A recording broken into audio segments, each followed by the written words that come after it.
I'm going to start with this story about Andrew Miller, who was an inmate at the West Virginia Division of Corrections and Rehabilitation. The story with him, and this is the honest truth here, he entered prison in 2021. He was convicted of breaking and entering, and he was given a sentence of 1 to 10 years. His projected release date was April of 2025. Now, he may have been able to leave prison earlier. Here he is right here. He could have left prison earlier based on good behavior, but that's the situation. He was going to be in prison until 2025. But the question is, what happens in prison? Well, it turns out he also was struggling with substance abuse. And in the West Virginia prison Division of Corrections and Rehab, they say, all right, well, if you want parole, if you want to be released and you have a substance abuse problem, you have to go through substance abuse treatment. And Andrew Miller here says, that's fine. I'm happy to go through a treatment program. The problem is that the treatment program, it's called the Residential Substance Abuse Treatment, RSAT. Their program was religious. This is a 6 to 12 month program that Andrew would have had to complete if he wanted any chance of parole, but it was religious. It has the Lord's Prayer in it. It has the Serenity Prayer. It includes the infamous, 12 steps, which reference a higher power.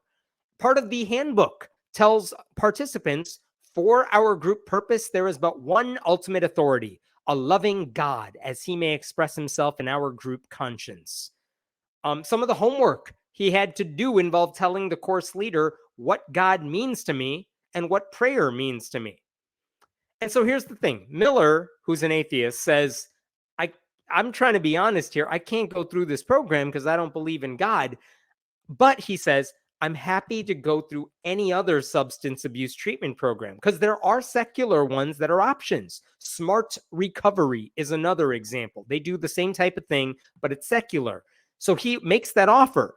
He writes a letter to the commissioner of the prison, but they basically deny his requests. He complained about that. He challenged it. Nope. Everyone in charge said, nope, you got to go through the RSAT program, which is religious. He was actually denied parole 3 separate times because the parole board said, we can't even consider your application because you haven't finished your substance abuse treatment program. So this guy was just stuck in prison, at least until his release date, couldn't get out earlier because he wasn't pretending to be a Christian. And I think it's worth pointing out the irony here. Here he is saying, I want to be honest with you because I want to show you I'm a good person. I'm a rehabbed person. So I'm telling you the truth. I can't pretend to be a Christian. I'm not. And these people are saying, no, we need you to lie and fake being a Christian so that the parole board thinks you're a good, honest person. And the incentives there are totally messed up. So American Atheists said, we're filing a lawsuit over this. They actually sued the West Virginia department here. I'm going to show you this here. They sued the prison. They sued West Virginia for forcing religion on incarcerated people. And one of the things they said here, West Virginia, like too many states, is forcing Christianity on the people incarcerated in their facilities as a condition of release. Attacks like this on the rights of atheists, humanists, and other non-Christian persons who interact with the prison are ongoing and widespread. Look at this. American Atheists also worked with Mountain State Justice to bring about this lawsuit. No one should be compelled to sacrifice their moral or religious creed to obtain release from incarceration. So, I mean, they're right. This should be a slam dunk case because who on earth thinks what Miller is asking for is unfair? It's not. It's not a complicated request. So they filed this lawsuit. Long story short, in July of this year, a district judge issued a preliminary injunction saying, hey, prisons in West Virginia, you cannot do this. The judge said you got to either end the RSAT program as a condition of his parole. You just can't consider it, or you have to give him an alternative. Those are your two options, this judge says, which is, yes, that's the right ruling. It was a preliminary injunction, but it was a powerful ruling. And this judge said, plenty of other states have faced lawsuits over doing what you're doing right now, and the courts have unanimously agreed that the religious content of those treatment programs violates the Constitution. This RSAT program is no less religious, no less coercive than the ones that have already been struck down. Okay, so good, right decision. And so after presenting the prison with that option, the prison had the option: do you want to fight this ruling in court or what? But there was another downside, because if Andrew Miller began a secular treatment program, it would have taken several months, and his next parole hearing was before that. So once again, even if he chose one of those options, he was still going to have to stay in prison longer than he may have had to. So in his situation, the only plausible scenario here was for the prison to say, we're just not going to consider your completion of the RSAT program when it comes to deciding if you can go on parole. And here's the update now. And here's what I was really happy to see this week. This is also from American Atheist here.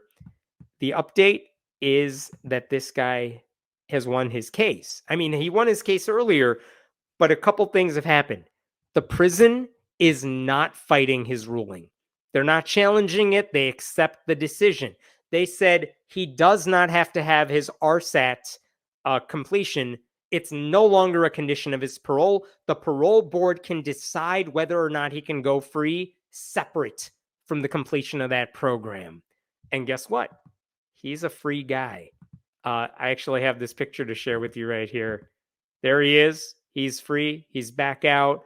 And that's true. The parole board was able to see him in October last month because they didn't have to consider the treatment program anymore. They looked at the rest of his record and said, yeah, you're eligible to get out of prison early. So he's out. So that's nice. A couple other things the West Virginia decision did is they said they are changing their policies so no one has to go through this again. And that includes using the Smart Recovery program as an acceptable substitute for RSAT, which also, that's what he was fighting for. And they also are paying $80,000 in legal fees to Mountain State Justice and American Atheists for having to fight this stupid, unnecessary battle. So it's a win for everyone involved, except I guess Miller, who was in jail much longer than he needed to be because he had to file this lawsuit. I did get a chance to indirectly chat with him, and he sent me this statement. I'm going to share this with you here. Here's the statement from Miller. He said, "I am so happy that the judge ruled in our favor. No one should have to compromise their beliefs just to be given a fair chance at release." And I'll leave it at that. I want people to understand their rights, and for government officials to understand that they can't force religious beliefs on people no matter their situation. So love to see that. Good for him. And again, he shouldn't have had to file a lawsuit for the prison system to do the obvious.